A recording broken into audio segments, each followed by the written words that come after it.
Hello viewers, আসসালামু আলাইকুম। Welcome back to my channel. আবার নতুন পর্ব নিয়ে হাজির হলাম। তো সেদিন আপনাদের আমি দেখিয়েছিলাম প্রেসার কুকারে কিভাবে রাজহাঁস রান্না করে। আজকে নর্মালি কিভাবে রাজহাঁস রান্না করবেন সেই টিপস আপনাদের দিব আমি। তো এখানে সাধারণতভাবে নর্মালে রান্না করলেই বেশি টেস্ট হয়। এখানে আমি কড়াই নিয়েছি একটা, আর 1 কাপ পরিমাণে পেঁয়াজ কুচি নিয়েছি, 2 টেবিল চামচ আদা বাটা, 1 টেবিল চামচ রসুন বাটা, 1 টেবিল চামচ বাদাম বাটা, 2 টেবিল চামচ আপনার টক দই দিয়ে নেড়েচেড়ে সুন্দর করে আবার একটু তেলে ভেজে নেব। তেলে যখন ভাজা এটা আমার হয়ে যাবে তখন আমি 1 কাপ পরিমাণে পানি দিয়ে হলুদ দেবো 1 টেবিল চামচ, মরিচের গুঁড়ি 2 টেবিল চামচ, জিরার গুঁড়ি 1 টেবিল চামচ, ধনিয়ার গুঁড়ি 1 টেবিল চামচ, আর গরম মশলার গুঁড়ি 2 টেবিল চামচ, আর স্বাদ মতো লবণ দিয়ে আবার সুন্দর করে নেড়ে চেড়ে নিব।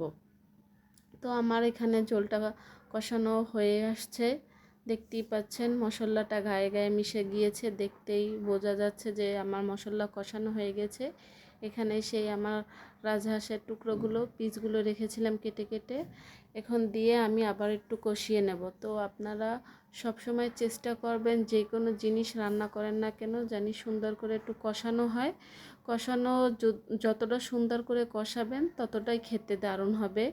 তো আমি অনেক সময় বেশিরভাগ করি কষানোর ভিতরে আমি অনেকটা সিদ্ধ করে ফেলি, সেই জন্য আমার মাংস খেতে খুবই টেস্ট হয়। আর আমার মাংস যেই আজ পর্যন্ত খেয়েছে রান্না মাশাআল্লাহ অনেক প্রশংসা করে সবাই, যে না আপনার রান্নার টেস্টটাই অন্য রকমের হয়।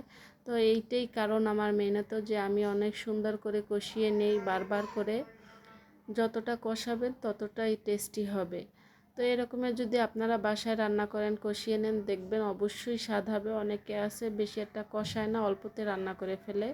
তো এখানে আমি 2 মগ বড় মগের 2 মগ পানি দিয়ে আবার সুন্দর করে ঢেকে দিব। ফুটে ওঠার পরে আমি আবার দেখাবো আপনাদের যে কীরকমের হচ্ছে আমার। এই যে দেখতেই পাচ্ছেন, তো আমার প্রায় হয়ে আসছে। তো হওয়ার আগে আমি কিছু কাঁচামরিচ দিয়ে মানে জাস্ট ফ্লেভারের জন্য কাঁচামরিচটা হওয়ার আগে আগে দিয়ে দেখবেন অনেক সুন্দর একটা ফ্লেভার আসে। সেজন্য আমি গোশ রান্না করলে দেখা যায় কিছুক্ষণ আগে কিছু কাঁচামরিচ দিয়ে উঠাই, কারণ ফ্লেভার আসে অনেক সুন্দর।